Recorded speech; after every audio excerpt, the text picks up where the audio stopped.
We give you glory, Father of light, Father of spirits, for this time that you have given us, that we may look into your word.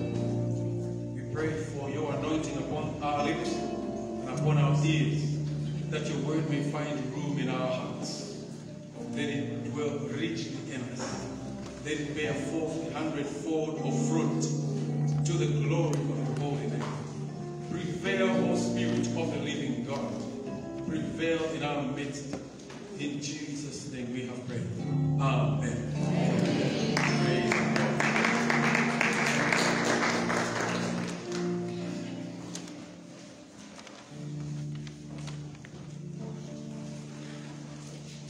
(2024). 2024. Somebody say in my head. This morning we are looking at the study. A look at Christ's prayer life. A look at Christ's prayer life. Praise the Lord. Sister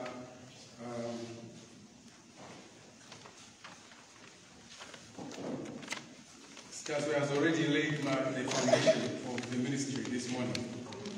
Praise the Lord. We all know Jesus Christ is the Son of God. People called him many things.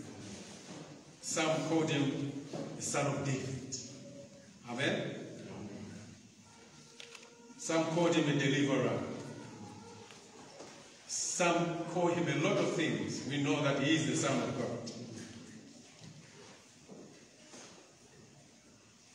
And yet he was so prayerful.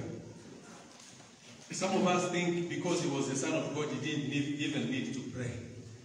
But he was so prayerful, like we are going to see. He depended on the Father.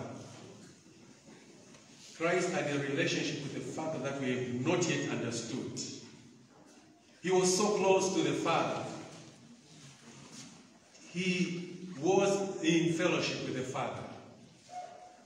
And time and again, he would leave the crowds and just be with the Father. Many times, prayer is just talking, making noise. As long as you can say something, then it's prayer. But prayer is that heart-to-heart talk with God, relating to God, being with God. Prayer is more than talking.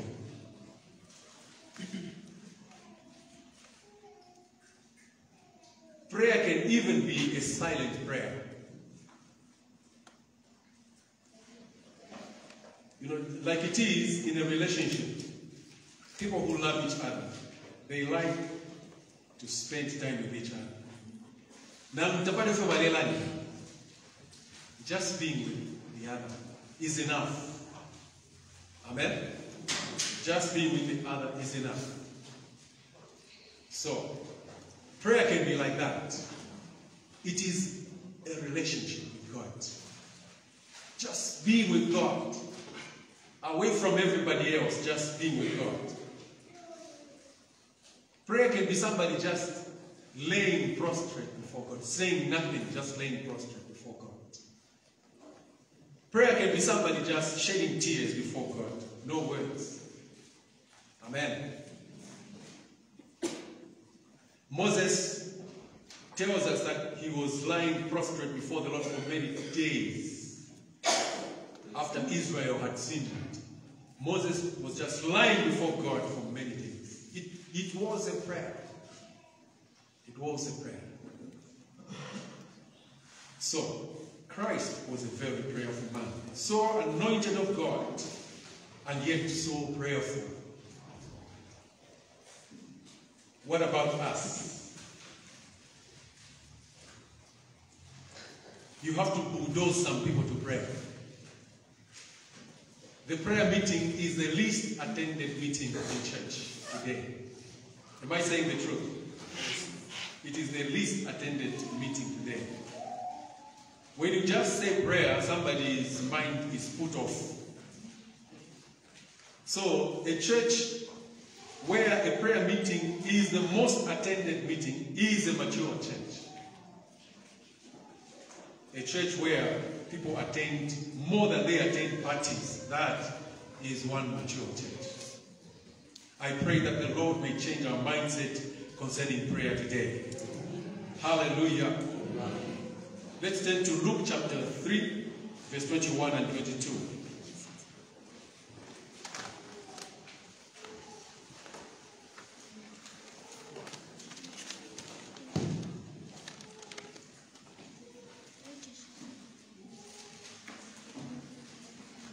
Luke chapter 3, verse 21 and 22.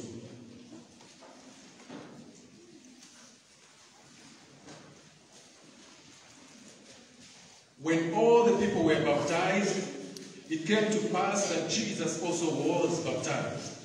And while he prayed, the heaven was opened, and the Holy Spirit descended in bodily form like a dove upon him.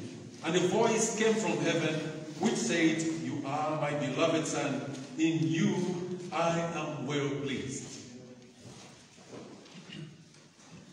Atiga batukoze bale batishiwa chachitika kutila Yesu nawo ale batishiwa ili wale epaka umulo wa iswike mpashiwa mushilo aikire mumubiri ngenkunda na ngechipele kabiri aikere pali wende neshi kujya fumine kumulu nokutila kuli mwana wandi wate mlikwa muri iwe emo mbekebwa. Praise the Lord. Somebody say, wow, he prayed. The other gospel writers don't include this phrase. They just say when he came up out of the water, heaven opened and the Holy Spirit descended. Luke adds this detail. Wow, he prayed. Jesus was so prayerful. We see him praying. So while he was being baptized, he was communing with the Father. He was praying to God and heaven opened. There was an open heaven above him because he was in constant communion with the Father and because he was obedient to the Father. So the Father testifies that Christ was well pleasing to him. There is something about obedience that pleases the heart of God. Because disobedience is the original sin. In the Garden of Eden, we find disobedience. Adam and Eve. Some people want to argue to that and say, no, it's something else. They talk about the fruit, they talk about adultery and so on. How can a married couple commit adultery? And people say, what kind of fruit did they eat? It doesn't matter what kind of fruit they ate. Whether it was an apple or an avocado or mango, it doesn't matter. The problem is they disobeyed God. Amen? And sin came into the world through one man's disobedience. That's what the Bible says. Through one man's disobedience, sin came upon all.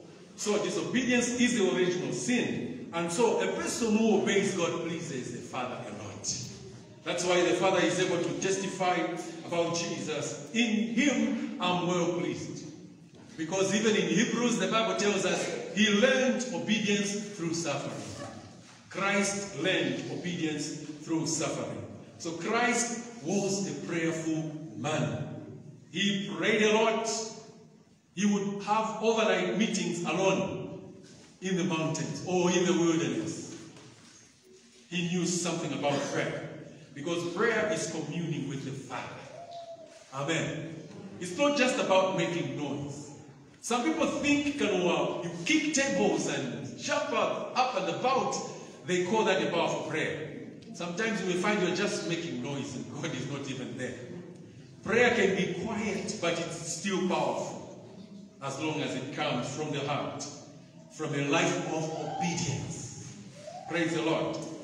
So Christ prayed when he was being baptized. Christ prayed when he was ministering. In the midst of ministry, Christ prayed. Let's read Luke chapter 5, verse 12. We start with verse 12. We jump to Luke chapter 5.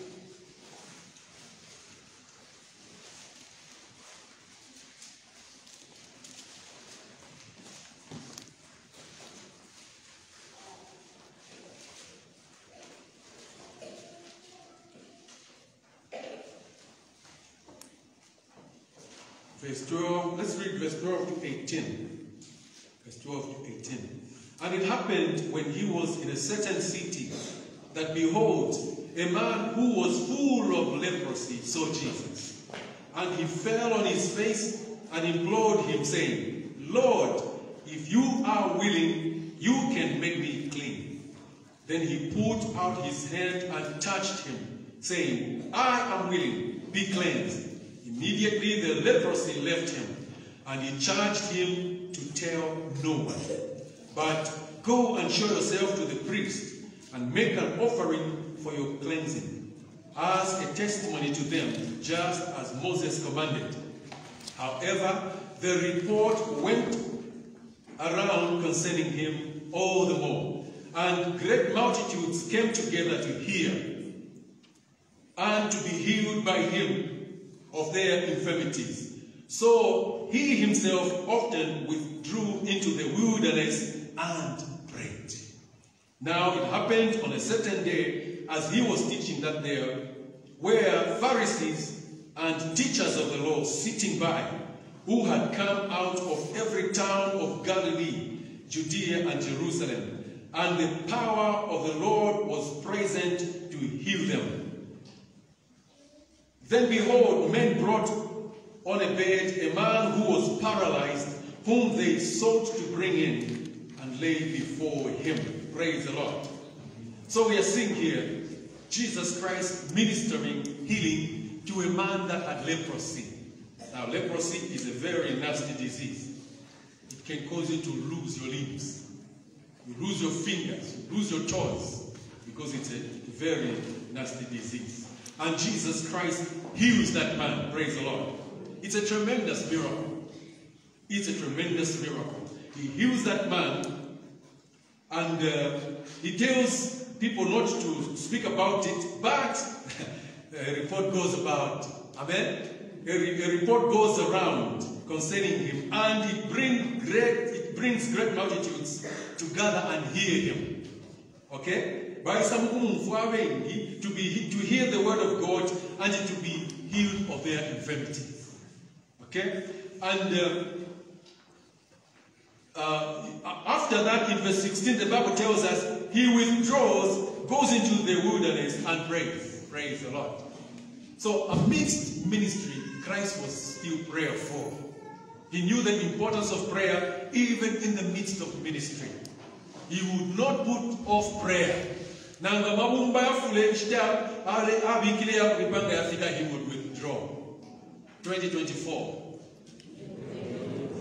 2024. Christu devotion even in the Nachidiva, but he withdraws. He leaves them and goes to pray. He was so devoted to the Father. Praise the Lord. Then the Bible continues to say, teachers of the law and Pharisees, they come to gather there. They come to hear this man. And they had an agenda, okay? They had an agenda. But the Bible tells us that the power of the Lord was present to heal them. Hallelujah. You know, that's a prayerful man. A prayerful man is a powerful man. Because he spent so much time praying, the power of the Lord was present to him. He spent so much time with the Father, and the Father saw to it that his word was fulfilled. Praise the Lord. The power of the Lord was present to him. And they bring a man on a bed, a paralytic. They bring a paralytic on a bed. The Pharisees, the Sadducees, and everybody were present. Now, let's jump to verse 25 and 26. We jump to verse 25 and 26. Immediately he rose up before them, took up what he had been lying on, and departed to his own house, glorifying God. And they were all amazed, and they glorified God, and were filled with fear, saying, we have seen strange things today. Hallelujah. Those critics were there. And you know, this paralytic, before Jesus healed him, he said, your sins are forgiven. This man blasphemes. Who can forgive sins but God? And the Bible says Jesus knew their thoughts. Which is easier to say? If sins are forgiven, or rise up and walk? That you may know that the Son of Man has power to forgive sins. Praise the Lord. And the man got up while they were watching, and they glorified God. Now, including the critics, they glorified God. We have seen strange things today because of this praying man. Praise the Lord. Jesus was a prayer warrior. Jesus was devoted to the Father. He would not put off prayer for anything. He would observe the times he had chosen to be in prayer with the Father, to be in fellowship with the Father. Let's turn to Luke chapter 6, verse 12 and 13.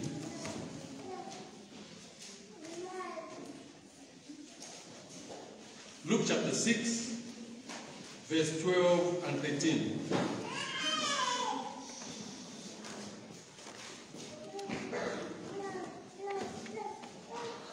Now it came to pass in those days that he went out to the mountain to pray, and continued all night in prayer to God. And when it was day, he called his disciples to himself, and from them he chose 12, whom he also named apostles. Praise the Lord. So Jesus Christ was about to make a very important step. He was about to take a very important step. He was about to choose his disciples. He was about to choose the 12. And before he did that, he went into the mountain to pray. He spent the whole night alone praying to God. And then in the morning, he began to call the 12. Praise the Lord. So it is important for us to spend time in prayer before God and before we make any important step. Before we take any major step in our lives, it is important to pray. Hallelujah. It is important for us to spend time praying to God. If possible, with prayer and fasting. If possible, praying the whole night, or as many hours as we can, communing with God. Communing with God. Because the more time we spend before God, the more his glory rubs on unto us. Hallelujah. The more his glory rubs on unto us. Because we can never be the same. We can never be the same when we are spending time in the presence of God. So we are seeing Jesus here, praying while he's being baptized, praying in the midst of ministry, and praying before making a major decision. Hallelujah. Let's carry on. Luke chapter 9, verse 16 to 18.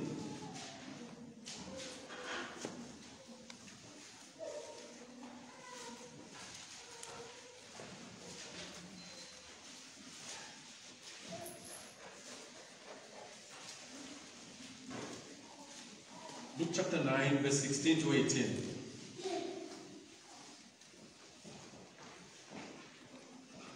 Then he took the 5 loaves and 2 fish, and looking up to heaven, he blessed and broke them and gave them to the disciples to set before the multitude. So they all ate and were filled, and 12 baskets of the leftover fragments were taken up by them. And it happened, as he was alone praying, that his disciples joined him, and he asked them, saying, "Who do the crowds say that I am?" Hallelujah. So Christ performs another tremendous miracle. From 5 loaves and 2 fishes, he feeds a crowd of 5,000 men, without counting women and the children. Hallelujah. They only counted the men. There were 5,000. And when you talk of these 5 loaves and 2 fishes, if you place one about bread, where did they get that from? From a little boy. That was a meal for a little boy. So na ile bread valera to ife tu no kwati masoni. Not to sabi tu ingalia a meal much. That is what Christ multiplied. Hallelujah. Christ multiplied it. He defied the law of diminishing returns. Because when you take out something, what remains will never be the same. Amen? What remains will be lesser than whatever you have. But Christ performs this miracle. When they took away, it still returned there. Whatever they took away was still there. And he kept giving out to the disciples. And people ate. Praise the Lord. It was a tremendous miracle that made the Jews want to make Jesus king. After that they said, hey, this man deserves to be king. So that he can be feeding us always. Praise the Lord. Jesus had to dodge them. He had to dodge them. You know. And after such a tremendous miracle, what does he do? He goes to pray. Hallelujah. He goes to pray. He knew the importance of prayer. And he depended on the Father. He knew without the Father he could do nothing. That's what he said later. So, he depended on the Father. Such that after a tremendous miracle that made him more famous than ever before, he resorts to prayer.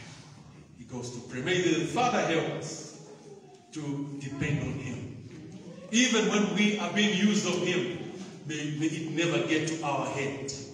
May we know that we still depend on him. Praise the Lord. After a tremendous miracle, Jesus goes back to pray. Luke chapter 9, verse 28 and 29. The same chapter 9, just jump to 28 and 29. Now it came to pass, about 8 days after these sayings, that he took Peter, John, and James and went up on the mountain to do what? Praise the Lord. As he prayed, somebody say as he prayed.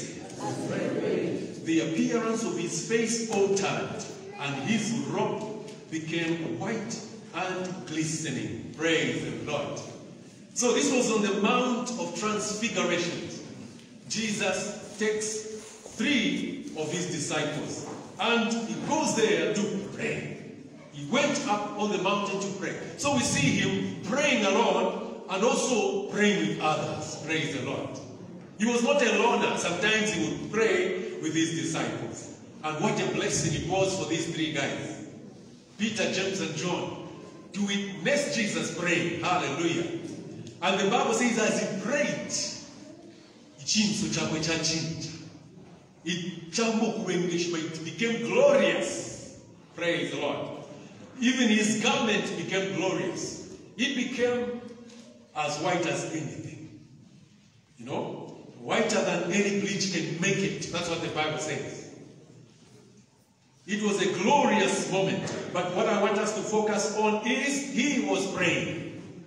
He was praying. When you are praying, you are tapping into the resources of heaven. When you are praying to the Father who is limitless. The Father who can do anything.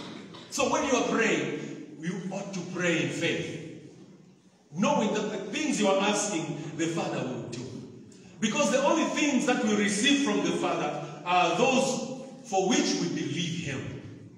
That we put it on paper the whole day, but in the paper in unbelief, we won't get anything. But when we pray in faith, then we get what we are asking for.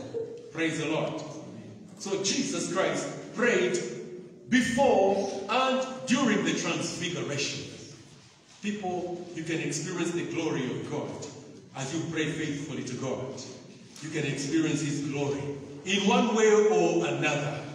The glory of God comes unto you. Amen. The glory of God came upon Moses because he spent 40 days, 40 nights before the Lord. And the glory of God came upon him. Here we see Jesus praying before the Father, and the glory of God comes upon him.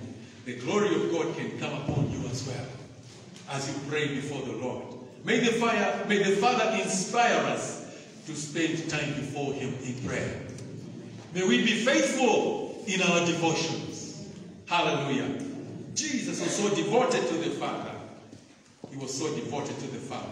Luke 11, verse 1 to 4. Luke 11, verse 1 to 4.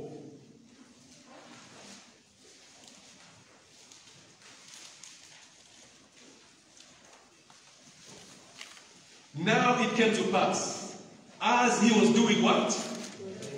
Praise the Lord.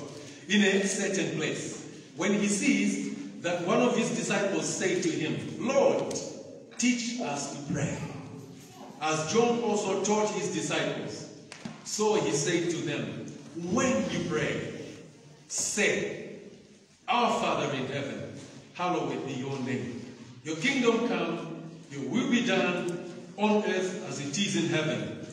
Give us day by day our daily bread, and forgive us our sins, for we also forgive everyone who is indebted to us. And do not lead us into temptation, but deliver us from the evil one. Praise the Lord. So, as his custom was, he was a prayerful man. Mostly he's seen praying. After he finishes, one of his disciples says, Lord, teach us to pray. Amen? Teach us to pray. And Christ says, if you pray. Is that what he says? What does he say? When you pray. So it means he expects you to pray. Amen. You don't pray by chance. The Lord expects you to pray. That's why he says, when you pray, say, Our Father in heaven. No, I'm reading what the Bible is saying. Praise the Lord. So, he says, Our Father. So he begins by relationship with the Father. Amen. You've got to have a relationship with the Father. You don't pray to God because everyone is praying. You pray to God because you have a relationship with him. He has become your Father. How does God become your Father? To all those who believed him, to those who received him, they were given the right to become children of God. So you become a child of God by receiving Jesus Christ into your life as your personal Savior. Then he becomes your Father. From then on, you have a relationship with him. Praise the Lord. Then he says, in heaven, our Father in heaven. Heaven is so big. Heaven is limitless. Amen? Earth has a limit, but heaven is limitless. Our Father is in heaven, and so we can ask anything from him, because heaven is limitless. There are so many resources in heaven. All you need to do is to pray. Praise the Lord. All you need to do is to pray. Your Father is in heaven, and heaven has no limit, so he can give you anything. There is no limit to what God can give you as long as you pray. He says, hallowed be your name. The name of the Lord is holy. To hallow means to make holy, to consecrate or to sanctify. So, his name is holy. That's why the Bible says you shall not use his name, take his name in vain. There's a curse word or swear word. His name is holy. Amen. He says, your kingdom come. Your will be done on earth as it is in heaven. You're praying for the coming of the kingdom of God, because soon and very soon Jesus is coming. Amen. Jesus is coming to establish his kingdom on earth in his millennial rule. Christ is going to rule the earth for 1,000 years. So here you are interceding. You are interceding for the kingdom of God to come. And you say, your will be done on earth as it is in heaven. In heaven, there is total obedience. Amen. In heaven, there is total royalty. Rebellion. Earth is not like heaven. On earth, there are people who don't want anything to do with God. They are in rebellion. They don't want the rule of God. So you are praying that the will of the Father be done on earth as it is in heaven. You are praying for earth to be transformed so that it can become like heaven. Praise the Lord. He says, give us this day our daily bread. Now you can pray for your needs. Amen. Now you can pray for your needs. Your daily bread. Everything that you need, let God know about it. What a friend we have in Jesus. Praise the Lord. You can come to him in prayer and let him know of your needs. Then he says, forgive us of our sins, as we forgive everyone who is indebted to us. So you ought to forgive all those who have offended you. If your prayers are to be answered, you ought to forgive. No matter how big that offense is, you ought to forgive. Amen. There is no two ways about it. You ought to forgive. Christ gives us an example when Peter asked him how many times you can forgive your brother after he offends you. Peter says, is it up to 7 times? Then Christ shocks him by saying, 70 times 7. That's 490 times in one day.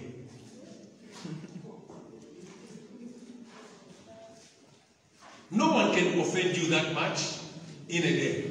Now what from Ghana? No one can offend you that much. Now every hour, and every 490 times. So the bottom line is, we ought to be ready to forgive every time somebody comes to us and asks for forgiveness. Amen. We ought to be ready to forgive. Now, forgiveness. Our spirits ought to be ready to forgive, so that we don't have odds against anybody, because it acts as a hindrance to our prayer. If we don't forgive, we are not forgiven. He says, do not lead us into temptation, but deliver us from the evil one. There are so many temptations on earth. The evil one has set traps all over. He wants the world to live in lust. So many things to tempt us. But we are praying that the Father may protect us. Praise the Lord. We are praying that we may not be led into temptation, but that the Father may deliver us from the wicked one. No matter what trap the enemy has set, we ought to pray for our protection. Praise the Lord. So Christ here gives us a model of prayer, of how we ought to pray. Amen. He gives us a model of prayer of how we ought to pray. Let's read Luke 21, verse 37 and 38.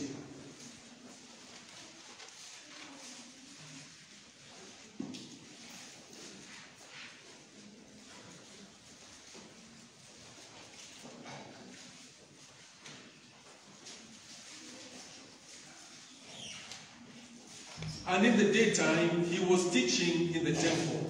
But at night, he went out and stayed on the mountain called Olivet. Then early in the morning, all the people came to him in the temple to hear him. In the daytime, he was teaching in the temple. But at night, he went out and stayed on the mountain called Olivet. What do you think he was doing there? He was communing with the Father, such that he will be ready for ministry early in the morning. Praise the Lord. So he prayed even before ministry. He prayed before ministry. He was not saying, no, because I'm so anointed. Because the word tells us how God anointed Jesus of Nazareth with the Holy Spirit, and he went about doing good, healing of those who were oppressed of the devil, because God was with him. God was with Jesus, and yet he never ceased to pray. Some of us would have thought, since God is with me, and I am the Son of God, well, I'll just go about ministering, not with the Son of God. And he would go out. He would go out and spend a long time before the Father. He was so humble. Praise the Lord. He was so humble, he depended on the Father. He leaned on the Father. And before ministry, he spent the whole night in prayer. Let's go on. Luke 22, verse 31 to 34. Luke 22, verse 31 to 34. And the Lord said, Simon, Simon, indeed Satan has asked for you, that he may sift you as wheat. But I have prayed for you, that your faith should not fail. And when you have returned to me, strengthen your brethren.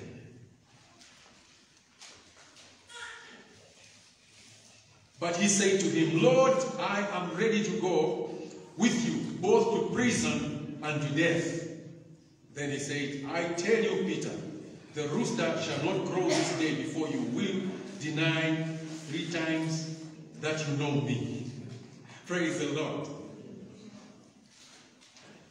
So the Lord knew what was going to happen to Peter. And he prayed for him in advance. Very amazing.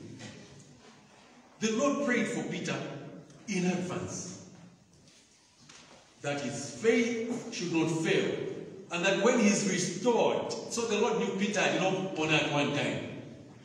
May the Lord give us such a big heart. Amen. You know what we do when you lead someone to the Lord and you are excited that they are standing, then at one time you find they are smelling of beer. What do? You say, you are so discouraged. Say, I think he was not born again. Find COVID to nunca fuata. He was not born again. Not with the Lord. Amen. Peter denied the Lord. And the Lord knew he was going to do it, but he prayed for him in advance. May we pray for our converts. May the Father help us to pray for our converts, to intercede for them. When you find they are fallen, we still encourage them. Every one of us has fallen before. Amen? No one has lived a perfect life since we gave our lives to the Lord. So we ought not to give up on the people that we bring to the Lord. We ought to encourage them until they stand. Praise the Lord. So the Lord prayed in advance for Peter. I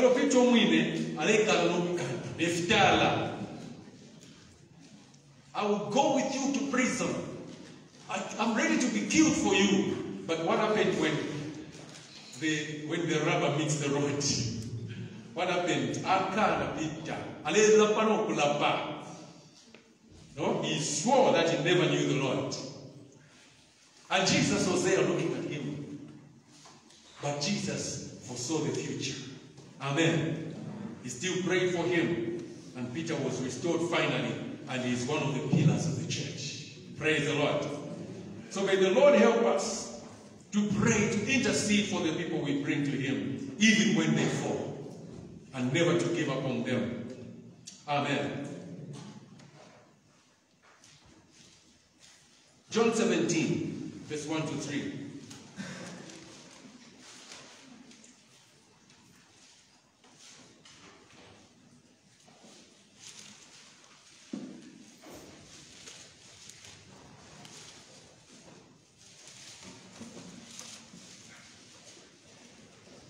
Jesus spoke these words, lifted up his eyes to heaven, and said, Father, the hour has come.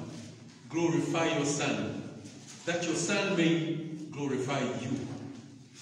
As you have given him authority over all flesh, that he should give eternal life to as many as you have given him. And this is eternal life, that they may know you, the only true God, and Jesus Christ whom you have sent. Praise the Lord. Chapter 17 of John is a prayer. Now, we cannot read the whole of it because of time. But I just wanted us to have a glimpse of how Christ was praying. Amen. This is how he was praying. Talking to the Father in this manner. He begins by saying, Father. He had a relationship with the Father. Hallelujah. He had a relationship with the Father. He was praying to the Father. May the Lord teach us to pray. Hallelujah. May the Lord teach us to pray. And may our prayers be focused on the Father. Many a time our prayers are focused on something else. Many a time people's prayers are focused on the devil more than on God. Have you noticed it? Our prayers should be focused on the Father. Jesus begins, and you know the Bible tells us, he lifted up his eyes to heaven. So he was praying with his eyes open, looking up to heaven, communing with the Father. Praise the Lord. There are all sorts of prayers. That's why the Bible says, pray with all manner of prayer. Pray on all occasions. There are times when you can pray with your eyes open. There are times when you can pray with your eyes closed. Both times are important. You must pray according to the season. Praise the Lord. Because when you need to pray with your eyes closed, you are going to see somebody up on a punching that you begin to laugh. Or you're going to see something that will disturb you and you don't concentrate. So there are times when you ought to close your eyes when you're praying. But there are times when you can pray with your eyes open and it's still okay with God. Hallelujah. So Christ looked up to heaven and he prayed. Then he says, Father, Papa. Praise the Lord. Papa is not an evil term. That's how our friends call Father. In Latin America, that's how our friends call Father. They call him Papa. Now Papa is notorious in Zambia. People don't want to be called Papa. But it simply means Father. Our Hebrew friends call God Abba. A-B-B-A. Praise the Lord. And people from the northern province call him Tata. So some call Papa, some call him Papa, some call him Tata, some call him Baba. Praise the Lord. You ought to have a relationship with the Father. Amen. You ought to have a relationship with him, even as you commune with him. It ought to be a joy to spend time with him. It ought to be a joy. So we are going to have a prayer meeting. May it fill us with joy. Knowing that we are going to spend time before the one whom we love, though we have not seen. Praise the Lord. Let's jump to verse 5 and 6. We are just having an overview of this prayer. Verse 5 and 6 of John chapter 17. Now, O Father, glorify me together with yourself, with the glory which I had with you before the world was. Praise the Lord. Again, he addresses God as Father. And here he tells us Jesus had glory before he came to earth. He had that glory. Amen? He had the glory. The Bible tells us in Philippians that he did not count it robbery to be equal with God. So Jesus had glory before he came to earth. And now he is telling the Father to glorify him with the glory which he had earlier or before. But my interest is his address of God. He's calling him Father. Praise the Lord. Somebody say Papa.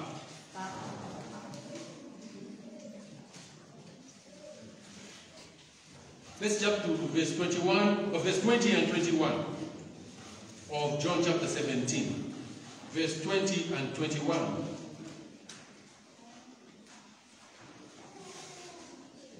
I do not pray for these alone, but also those who will believe in me through their word, that they all may be one as you, Father, are in me and I in you, that they also may be one in us, that the world may believe that you sent me.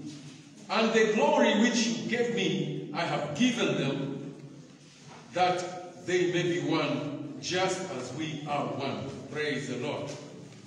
Again there, Jesus addresses God as Father.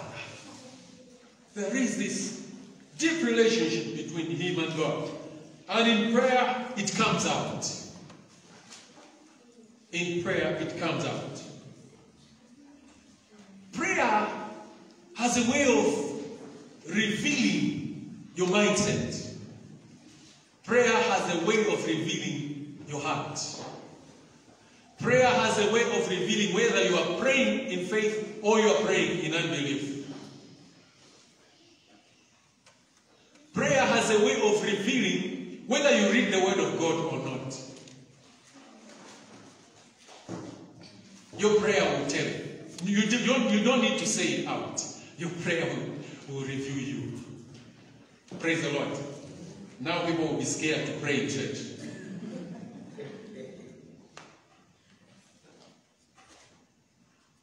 Let's jump to verse 24 and 25.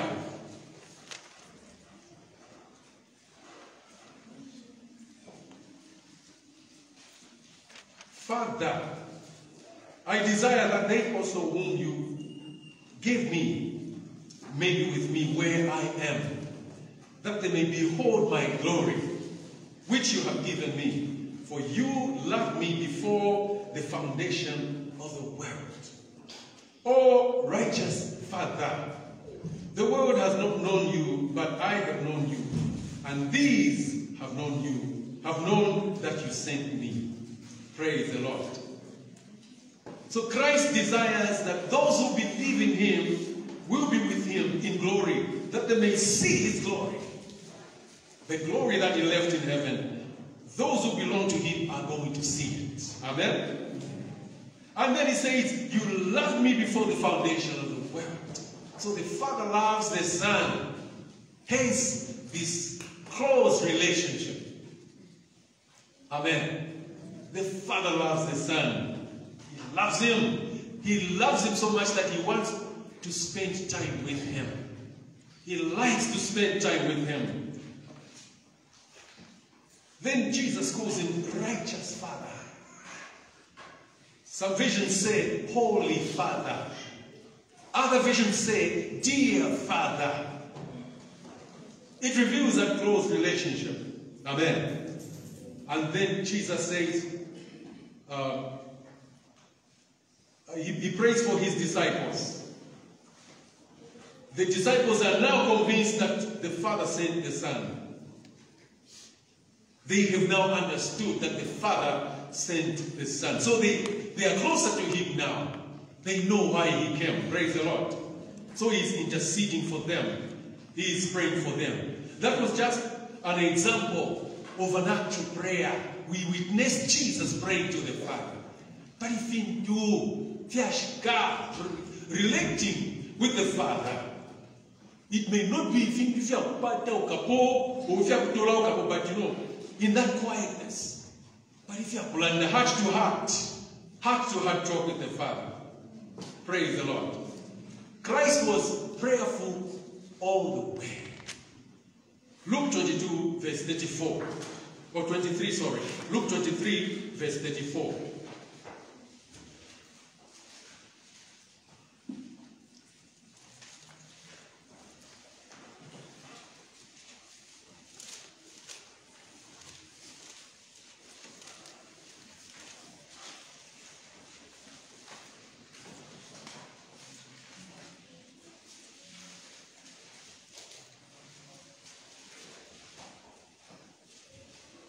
Then Jesus said, Father, forgive them, for they do not know what they do. Amen. Christ is hanging on the cross, experiencing hell. When we had the Holy Communion last time in the evening service, we looked at the agony of crucifixion. What Jesus went through on the cross. It was so painful, it cannot be described. Many people in such circumstances would curse. They would blaspheme because of the pain. Christ is praying. Praise the Lord. Christ is praying for forgiveness. Amidst the tremendous pain, he is praying for forgiveness. Even when it was difficult for him to breathe in, because people who hung on the cross, because it was so painful. When you want to take in a breath, you have to lift yourself up. Now to lift yourself up, so it's like you are putting pressure on that nail. So they would die by suffocation because they could not lift themselves up. Christ is praying amidst such pain. May the Lord teach us to pray. Hallelujah. May the Lord teach us to pray. And finally, with his last breath, Christ was still praying. Luke 23, verse 46 and 47.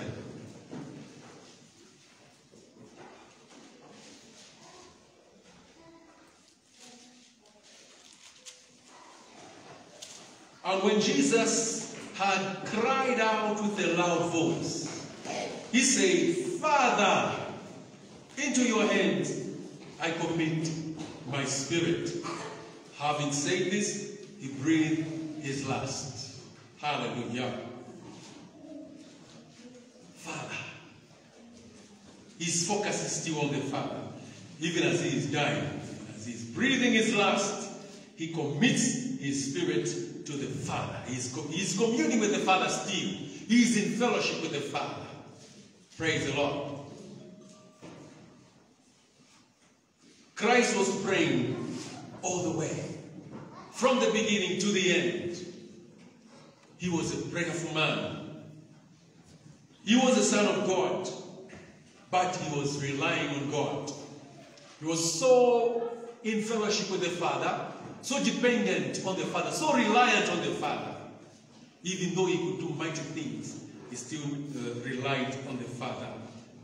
May the Father help us to have such an attitude of prayer in this year of devotion, that there may be an open heaven above us. May we learn obedience like Jesus did, so that the Father is pleased in us. The Father was pleased with the Son because he was obedient. The Bible tells us that he who is sent of God speaks the words of God, and the Father gives him the Spirit without measure. Obedience is always pleasing to God. And if we are to excel in God, if we are to excel in our ministries, whatever ministry the Lord has called us to, we ought to rely on the Father. If we are called to worship leading, we ought to rely on the Father. If we are called to ushering, we ought to rely on the Father. If we are called to counseling, we ought to rely on the Father. If we are called to preaching, we ought to rely on the Father. So may the Father open the eyes of our understanding, that we may be close to him, communing with him, not being pushed by anybody, but by our own free will, so in love with God, spending time with him, quiet time before him, communing heart to heart with him. Yes, there are times when we ought to pray prayers that are aggressive. There are such times. Jesus himself prayed such that he began to sweat. Amen? He began to sweat drops of blood. That was a powerful prayer because he was under distress. But the bottom line is he prayed. May the Father transform our prayer lives. Let's all stand and talk to our Father.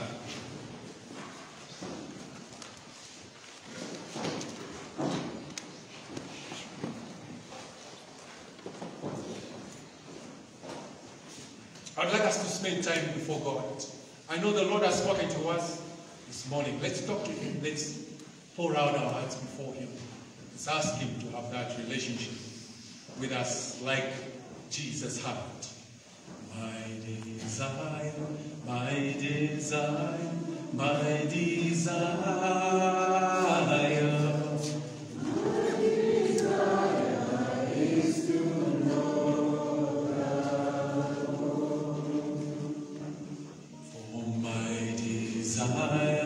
My desire, my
eyes are closed,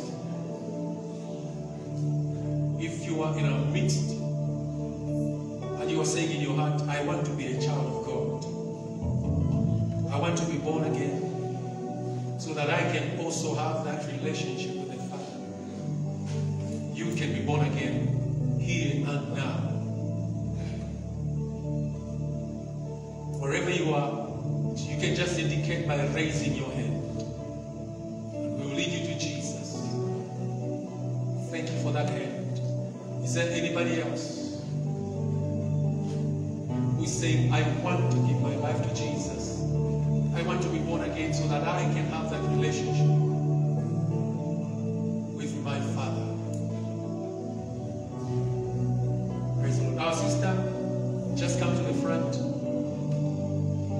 Anybody else can join her. If you want to give your life to Jesus, you can join her.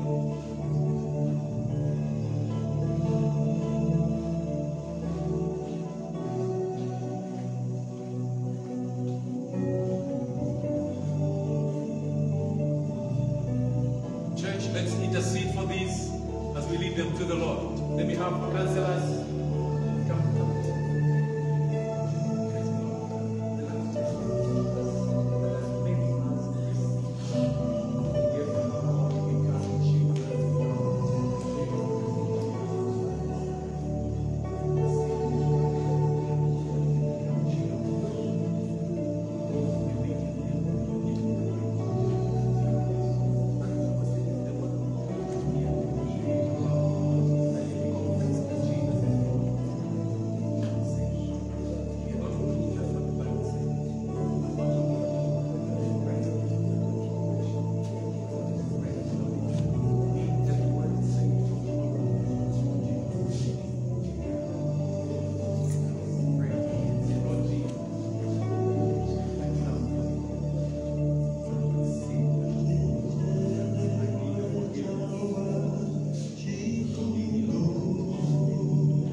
behold what manner of love the Father has given unto us, Amen. that we may be called the sons of God. Amen. Now, the men are going to sing differently from what the women or the ladies are going to sing. Okay? The men will